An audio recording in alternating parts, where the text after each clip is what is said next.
Open schooling board है ये, जो बिल्कुल फ्लेक्सिबल है। और इसका पाठ्यक्रम की बात करें तो ये भी बिल्कुल फ्लेक्सिबल है दोस्तों। पाठ्यक्रम है इसका, जो इसके अंदर सिलेबस है वो सीबीएसई का ही सिलेबस होता है, सीबीएसई पर ही फोकस करता है ये, ठीक है। क्योंकि सबसे पहली बार इसको सीबीएसई द्वारा ही संचालित किया गया था, सीबीएसई से ही हटकर बना हुआ है। उसके बाद इसका नाम एनआईएस रख दिया गया। एनआईएस आधुनिक शिक्षा पद्धति को अपनाता है और बिल्कुल फ्लेक्सिबल बोर्ड है दोस्तों। NIS national institute of open schooling एक राष्ट्रीय बोर्ड है जो सीबीएसई बोर्ड और सीआईएससी, जिसको हम बोलते हैं आईएससी के समान ओपन स्कूलों की 10वीं और 12वीं परीक्षाओं का प्रबंधन करती है। इसका मुख्य उद्देश्य है साक्षरता बढ़ाना, बोले तो एजुकेशन जो है भारत में ज़्यादा से ज़्यादा बढ़ाना। जो भी गरीब बच्चे हो गए या फिर जो जॉब करते हैं, जो बच्चे पढ़ नहीं पाते हैं या फिर जिनके माता पिता के पास उतने पैसे नहीं हैं, ठीक है, तो उनके लिए एनआईएस बोर्ड बहुत ही ज़्यादा लाभकारी है दोस्तों।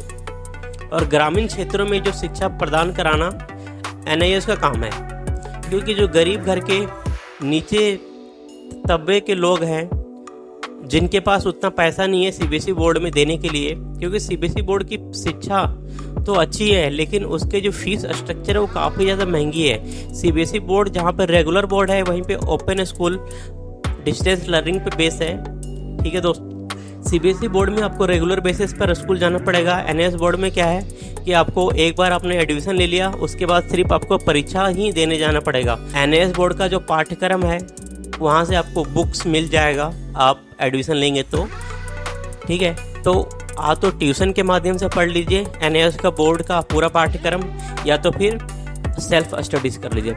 तो एनआईएस बोर्ड जो है उसका मुख्य लक्ष्य क्या है, जो ग्रामीण क्षेत्रों के लोग हैं और जो बच्चे जो पढ़ाई नहीं कर सके हैं, जॉब कर रहे हैं, या फिर बोले तो जो बच्चे सीबीएसई बोर्ड से फेल हो गए हैं, या फिर उनको कोई और क्षेत्र में जाना था, कहीं और क्षेत्र में चले गए, उनका सब्जेक्ट कोई ऐड करवाना है। जैसे कि मैंने सीबीएसई बोर्ड से पीसीएम लेके पढ़ाई करी है, अब मेरे को पीसीबी भी ऐड करवाना है, तो एनआईएस से जाके एक सब्जेक्ट का पेपर देके आप ऐड करवा सकते हैं। तो एनआईएस ये सारी फैसिलिटीज आपको देती है, बिल्कुल लचीला बोर्ड है। एनआईएस जो है वो साल में 2 बार पेपर करवाता है। एक बार जो हो गया अप्रैल मई में पेपर करवाता है, और दूसरा जो हो गया दोस्तों वो हमारा सितंबर अक्टूबर में पेपर करवाता है। एनआईएस पब्लिक एग्जाम द्वारा साल में 2 बार पेपर करवा दिया। उसके बाद एनआईएस के अंदर ऑन डिमांड का भी पेपर होता है, जब चाहो तब पेपर दे सकते हैं। जब आपका पब्लिक डिमांड का पेपर चल रहा हो तब नहीं दे सकते आप लोग ऑन डिमांड का पेपर। जब आपका पब्लिक डिमांड का पेपर खत्म हो जाता है उसके बाद जस्ट आप अगले 15 दिन के बाद आप लोग ऑन डिमांड का पेपर भर करके एग्ज़ाम दे सकते हैं। ऑन डिमांड में क्या होता है कि आप लोग डेट वगैरह खुद से चूज़ करके, खुद से ही सेंटर चूज़ करके पेपर दे सकते हैं दोस्तों, ठीक है। इसका पूरा वीडियो मैं बना चुका हूँ मेरे ज्ञान टेक गुरु यूट्यूब चैनल पर। आपको सारा एनआईएस का वीडियो पूरा विश्लेषण है मेरे यूट्यूब चैनल पर, तो जाकर देखिए। एनआईएस के बारे में पूरा शिक्षा पद्धति के बारे में पता चल जाएगा। एनआईएस बोर्ड कोई फेक बोर्ड नहीं है, डायरेक्ट एचआरडी मिनिस्ट्री द्वारा एफिलिएशन है, राष्ट्रीय बोर्ड है, ठीक है। गवर्नमेंट इसका देखरेख करती है, तो कोई फेक बोर्ड नहीं है। 2500 में आपकी 10वीं हो जाती है, वहीं पर आपकी 12वीं भी 2500 में 12वीं भी हो जाएगी, ठीक है। बाकी थोड़ा बहुत आपको एग्ज़ाम फीस में पे करना पड़ेगा। तो बोले तो आपका 2 से 3,3500 में आपका पूरा 12वीं 10वीं कंप्लीट हो जाता है। जबकि आप थर्ड पार्टी के द्वारा जाते हैं तो आपका फीस जो है वो काफ़ी ज़्यादा लग जाता है। कहीं पे 10,000 ले लेते हैं, कहीं पे 20,000, कहीं 50,000, और एग्ज़ाम में आपको चीटिंग के नाम पे फंसा देते हैं, आपको पास नहीं करवा पाते हैं। क्योंकि काफ़ी सारे जॉब वाले बच्चे हैं वो पढ़ नहीं पाते, तो चीटिंग ढूंढते हैं कि कोई हमें मिल जाए जो चीटिंग करवा दे और जिससे हम पास हो जाएं।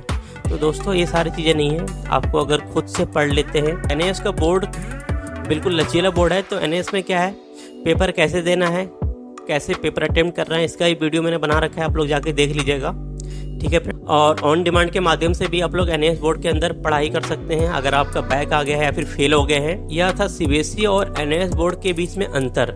कुछ महत्वपूर्ण बातें मैंने बताई है, उन सबको ध्यान रखते हुए आप लोग इस वीडियो को एनालिसिस कीजिए, ठीक है। और कमेंट बॉक्स में कमेंट करके बताइए। अगर आपका और भी कोई इंक्वायरी है तो मैं और भी आपके इंक्वायरी पर वीडियो बनाऊंगा, ठीक है। अगर आपका और कोई महत्वपूर्ण क्वेश्चन है तो क्वेश्चन मेरे को कमेंट बॉक्स में कमेंट करके बताइए, आपके क्वेश्चन का भी रिप्लाई दूंगा और आपके क्वेश्चन के ऊपर वीडियो भी बनाऊंगा फ्रेंड्स।